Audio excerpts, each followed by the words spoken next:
Sir நான் படிக்க start பண்ணி 4 மந்த் ஆச்சு. தனியாக ஷெட்யூல் போட்டு படிக்கணும்னு சொல்கிறாங்க. ஆனால் அந்த ஷெட்யூல் எப்படி போகிறதுன்னு தெரில சார். அதுக்கப்புறம் ரீகால் பண்ணிகிட்டே இருக்கணும்னு சொல்கிறாங்க. அன்னன்னைக்கு படிக்க கொடுக்குறது தான் படிக்க முடியுது. அதுக்கு முன்னாடி படிச்சதை எப்படி சார் ரீகால் பண்ணுறது?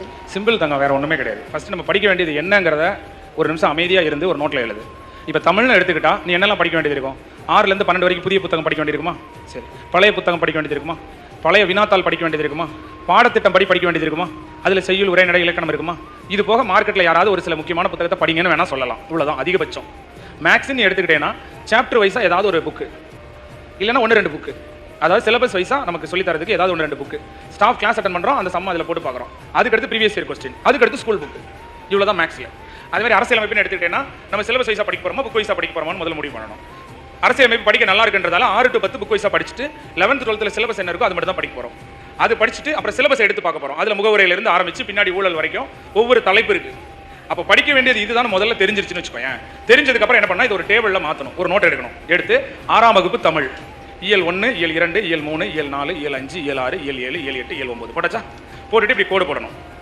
நீ எத்தனை தடவை ரிவிஷன் பண்ண போறியோ அத்தனை கோடு போட்டுரு. இப்போ 6 தடவை ரிவிஷன் பண்ண போறேன்னா 6 காலம் போடு. இப்படி ஒவ்வொரு இயலுக்கு இடையில ரோ போடு. போட்டுட்டியா? போட்டுட்டு நீ என்னைக்கு முதல் தடவை படிக்கிறியோ அந்த தேதியை எழுதி எவ்வளோ நேரம் படிச்சேன்னு எழுதி வச்சிரு. அவ்வளோதான். எப்போவுமே ஒரு பாடத்தை 3 தடவை படித்தாதான் நம்ம அதை படித்து முடிக்க முடியும். ஃபஸ்ட்டு 3 ரீடிங்க்கு பேர் இமீடியட் ரிவிஷன் பேர். அதுக்கடுத்து மறக்கிறதுக்கு முன்னாடியெல்லாம் ரிவிஷன் பண்ணணும், அதுக்கு பேர் ரிப்பீட் ரிவிஷன் பேர். கடைசியில் எக்ஸாமுக்கு முன்னாடி ஒரு ரிவிஷன் பண்ணுவோம், அதுக்கு பேர் ரிலாக்ஸ் ரிவிஷன் பேர். ஆனால் ரிலாக்ஸ் எல்லாம் யாரும் ரிவிஷன் பண்ணிட்டு போகிறதில்ல, ப்ரெஷரில் தான் ரிவிஷன் பண்ணிட்டு போவாங்க. 3 ரிவிஷன் இருக்குது: immediate revision, repeat revision, relax revision. நீ ஒரு 3 தடவை இமீடியட் ரிவிஷன் பண்ணு. அதாவது இன்னைக்கு படிச்சேன்னா அதை நாளைக்கு ஒருக்க பாரு, நாளைக்கு கழிச்சு ஒருக்க பாரு. அதுக்கப்புறம் மறக்கிறதுக்கு முன்னாடியோ டெஸ்ட்டுக்கு முன்னாடியோ ஒருக்க பாரு. அதுக்கப்புறம் பரீட்சைக்கு முன்னாடி பாரு. எத்தனை ரிவிஷன் உனக்கு வேணுமோ அத்தனை காலம் போட்டு வச்சுட்டு நீ என்ன படித்தாலும் அதை எழுதி வச்சுட்டேனாலே எப்படி ரிவிஷன் பண்ணணுன்ற எண்ணம் உனக்கு தெரிஞ்சிடும். ஃபஸ்ட்டு படிக்க வேண்டிய பொருள் என்னன்னு தெரிஞ்சுக்கோ. அது சின்ன சின்ன யூனிட்டாக பிரி, அதுக்கு ஒரு பாக்ஸ் போடு. நம்ம ஒரு விஷயத்தை ஆழமாக நேசிக்கும் போது நமக்கு நிறைய சிந்தனை தோன்றும். சிந்தனைங்கிறது ஒரு மின்னல் மாதிரி. அந்த மின்னல் தோன்றும் போதே அதை மின்சாரமாக்கி பயன்படுத்திடணும். மீண்டும் அதுபோல ஒரு மின்னல் என்றைக்குமே தோன்றாது. நம்ம ஒரு விஷயத்தை ஆழமாக நேசித்து படிக்கும்போது நிறைய ஸ்பார்க் கிடைக்கும். இப்போ இந்த மீட்டிங்கில் எவ்வளவோ மின்னல் உனக்கு தோண்டிருக்கும். நம்ம அப்பாவை இதே மாதிரி கொண்டு வரணும், நம்ம இப்படி படிக்கணும், மணிக்கணக்காக படிக்கணும், இதை செய்யணும், அதை செய்யணும்னு தோணிருக்கும் இல்லையா? ஒரு மேடைக்கு கூட வரணும்னு எத்தனையோ பேருக்கு தோணிருக்கும். ஆனால் அந்த மின்னலை எத்தனை பேர் பயன்படுத்தினீங்க? ஒரு சிலர் மட்டும்தான் ஏறி வந்து மேடையில் உட்காந்தீங்க. பாதி பேர் அதுக்கு ஒரு காரணத்தை சொல்லிட்டு நான் ஜெயிச்சுட்டு வருவேன், அப்படி வருவேன், இப்படி வருவேன்னு சொல்லிட்டு அங்கேயே உட்காந்துட்டீங்க. வாய்ப்பு கிடைக்கும் போது நம்ம கதவாவே மாறி இருக்கணும்னு நான் சொல்லியிருக்கேன். வாய்ப்பு கிடைக்க போய் இன்னைக்கு நம்ம இங்கே இருக்கிறோம், இல்லைன்னா இருக்க மாட்டோம். அது மாதிரி மனசில் அப்பப்போ புதுசாக சிந்திப்போம். இதை இப்படி படிச்சானா, அப்படி படிச்சானா, இப்படி ரிவிஷன் பண்ணா, அதை உடனே செயல்படுத்தி பார்த்தீங்கன்னா ஒன்று அனுபவம், இல்லை வெற்றி. யாராவது நமக்கு டீச் பண்ணுவாங்கன்னு வெயிட் பண்ணாமல் ஒரு விஷயத்தை நேசிக்கும் போது நமக்கே நிறைய ஐடியா தோணும். ஒரு புத்தகத்தை படிக்கும் போதோ, ஒருத்தர் பேசுறதை கேட்கும் போதோ, ஒரு ஸ்பீச் கேட்கும் போதோ, ஒரு வீடியோ பார்க்கும்போதோ, இல்லை நமக்கே திடீர்னு இதை இப்படி எழுதுனா, அப்படி எழுதுனா, இப்படி அண்டர்லைன் பண்ணான்னு தோணும். அதை உடனே செஞ்சு பார்க்கணும்.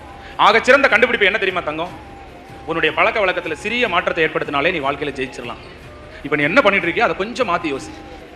கொஞ்சம் உன்னுடைய டிசிப்ளினை சேஞ்ச் பண்ணு, கொஞ்சம் அல்டர் பண்ண போதும். ஒரு டிகிரி திருப்பினா நியூயார்க்கு போகிற ஃப்ளைட்டு வாஷிங்டன் போயிடுவாங்க. அந்த மாதிரி தான் நம்ம டெய்லி படிச்சுட்டு இருக்கிறதுல சின்ன முன்னேற்றம் வேணும். மேக்ஸ் எப்படி செஞ்சு பார்த்தானே, எக்ஸ்பிளனேஷன் நோட்டு போட்டு எழுதுனானே, டீச்சர்ஸ்ட்ட போய் பேசினானே, இப்படி ஏதாவது தோணிக்கிட்டே இருக்கணும், அதை செஞ்சு பார்த்துக்கிட்டே இருக்கணும். அவ்வளோதான். ஒரு சின்ன சேஞ்ச், மோட்டிவேஷன் 2 நாளைக்கு தான். ஆனால் உன் டிசிப்ளினில் ஒரு சின்ன சேஞ்ச் வந்துருச்சுன்னு வச்சுக்கோ, என் வாழ்நாள் முழுக்க உனக்கு வெற்றி தான். புரியுதா புரியலையா? அதனால முதல்ல என்ன படிக்கணும்னு தெரிஞ்சுட்டு அதை தனித்தனி யூனிட்டாக பிரித்து அதுக்கு பாக்ஸ் போடு. நீ இன்னைக்கு போட்ட எஃபர்ட் அதில் கொண்டு போய் பதிவு செஞ்சு வை. அது ரிவிஷன் டேபிளாக உன்னுடைய பலவீனத்துக்கு ஏற்ற மாதிரி ஆட்டோமேட்டிக்காக மாறிடும். இப்போ சப்போஸ் இது கிளாஸாக இருந்து போர்டாக இருந்தால் நானே உனக்கு ஒரு ரிவிஷன் டேபிள் வரைஞ்சு காட்டியிருப்பேன். புரியுதா? நல்ல கொஸ்டின். இதுதான் தேவையே. எப்படி படிக்கணும்னு தெரிஞ்சுக்கிறது தான் ரொம்ப அவசியமானது.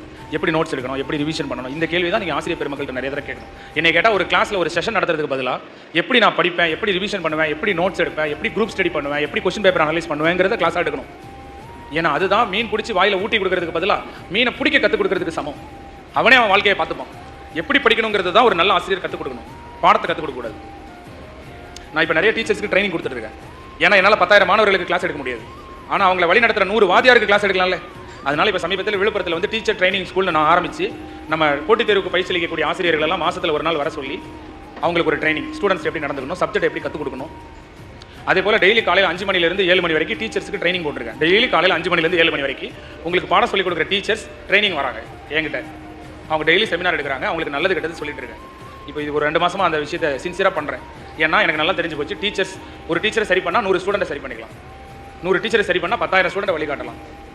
நான் எல்லாரையும் சிந்திக்க வைங்க, அப்படிப்பட்ட கல்வியை கற்றுக் கொடுங்கன்னு தான் சொல்கிறேன். நிச்சயமாக விரைவில் உங்களுக்கு அது வந்து சேரும். உங்களுக்கே ஒரு செஷன் ரிவிஷன் பண்ணுறது எப்படின்னு ஒரு செஷன் நடத்த சொல்கிறேன். தேங்க்யூமா.